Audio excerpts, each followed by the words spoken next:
Sony's questionable decision to remake not-so-popular side-scrolling action platformer Shadow of the Beast got me to thinking. Question 1. Why? Question 2. There is no question 2 because I can't get over question 1. But hey, the game could be good and its cinematic trailer looks pretty sweet. But while we're on the topic of remaking games that could use a revival, I put together this little list of games from yesteryear that could use a good remake and be brought back to the public. And just so we're clear, this strictly refers to video game licenses. No adaptations are allowed. So let's begin. Good, bad, series, or standalone, this is my top 10 games that need a remake. Number 10.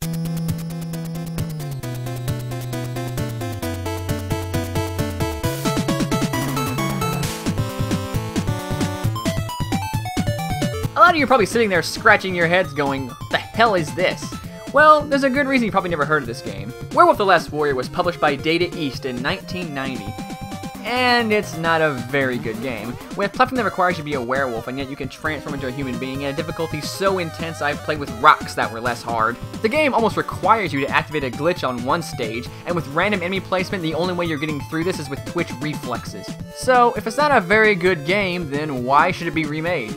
Well, it's quite simple.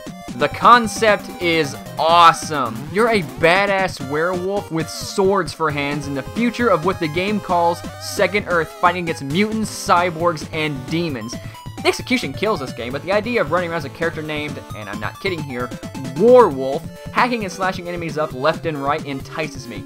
It'd be a good God of War-esque game with some platforming abilities and tons of gore. So yeah, gimme. Number 9.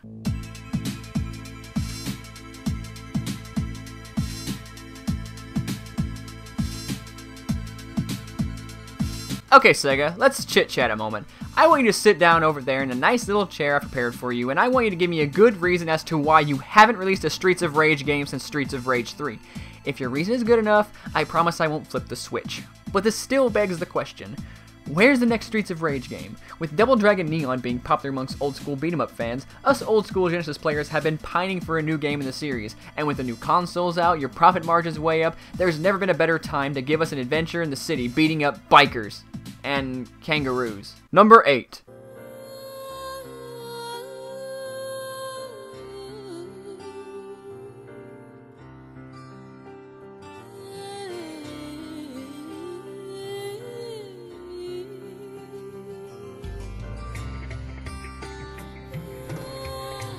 I'm gonna gush right now because this is my favorite game of all time. Everything from the combat to the absolutely stellar story pretty much defined my childhood and influenced me in so many ways I cannot even begin to describe it in a short summary. But hey, if you got about 8 hours to spare, I'll talk to you about the game. Oh, and bring a tower because there's going to be a lot of ejaculation everywhere. But anyway, I was always wondering what would happen next in the game's story, or if there'd ever be another set of dragoons ready to battle the forces of evil when it inevitably rears its ugly head again.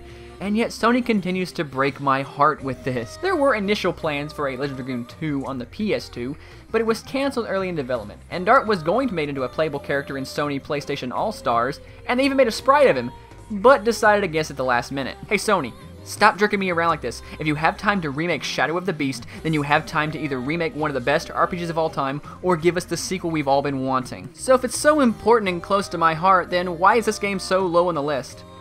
Well, because I'm nervous as to what changes they'll make to it and whether or not they'll fuck up the whole thing. Ever read the manga? You probably haven't, but take my word for it. It sucks, and it made me want to strangle a dolphin. Why that animal in particular, I don't know. Number 7.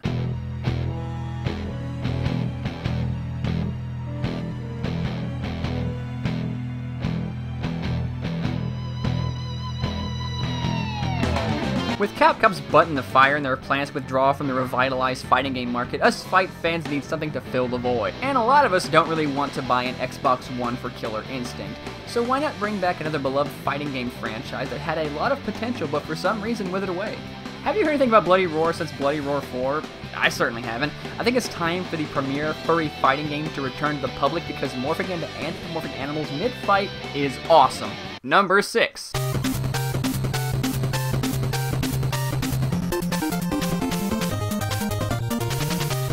Hey, I've got a great idea.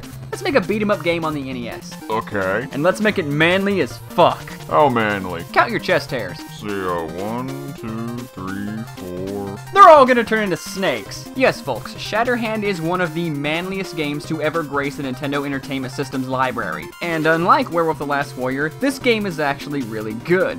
But let's not get into the technical specs of it, and instead talk about why a remake of this game would be fucking amazing. Okay, so the game is set in the year 2030, where a group of military renegades called Metal Command try to take over the world with an army of cyborg soldiers. Why?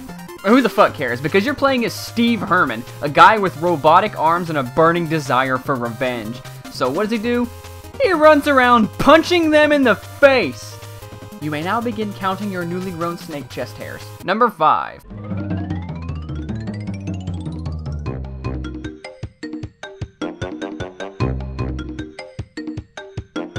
So Spyro the Dragon is still around thanks to Skylanders, but his longtime friend and rival Crash hasn't been seen in ages. We need to bring the next generation of gamers into the world too, you know. And believe me, keeping kids off Call of Duty will do us all a favor. Mario and Sonic must be getting pretty tired bearing all the weight of the platforming world of kid-friendly games on their shoulders, so Crash would be a welcome return. And I totally would buy the game. I'm just saying. Number 4.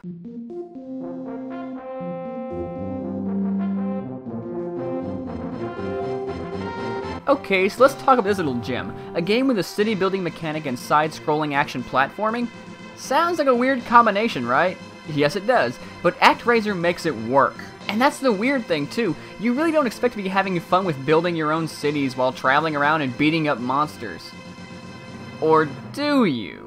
Yep, Minecraft is the sole reason that Actraiser needs to be resurrected. With the ability to build your own cities to uncover hidden powers for fighting the monsters, and find the monsters to get materials to build your city, you could build a very solid game mechanic out of that. And Minecraft's insane level of popularity clearly shows that people will play the hell out of it. So yeah, get to it. Number 3.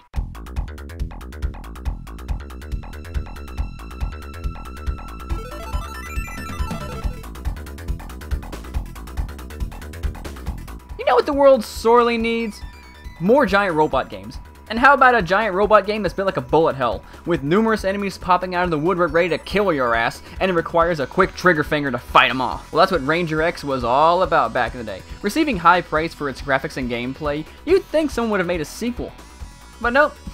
Standalone title. Set in the world of a warring cyborg/robot culture where most warfare takes place between robots, you play as a soldier in an exoskeleton ready to take on all comers like a beast. Psst. Hey guys, there's so much potential here, it's leaking out of the cartridge all over my floor as we speak. Number 2.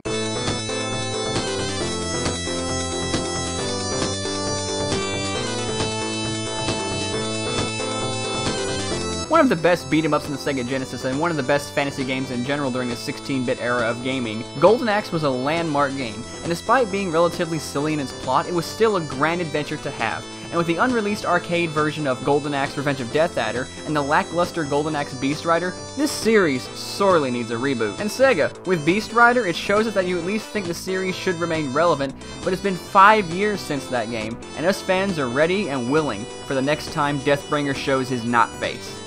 Number 1.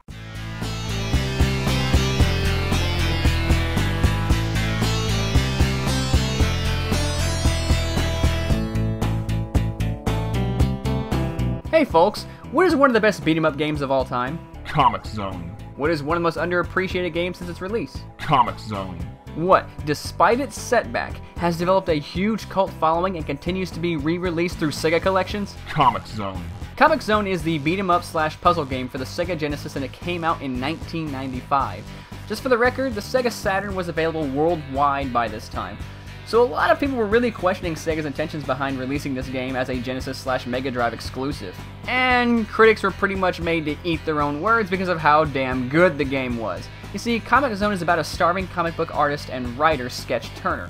After lightning strikes his unfinished masterpiece late at night while he's working on it, it brings to life one of his creations, Mortis. In doing so, his creation aims to become entirely real by killing his master. He then imprisons Sketch into the book he was making and draws various enemies in some attempt to stop him.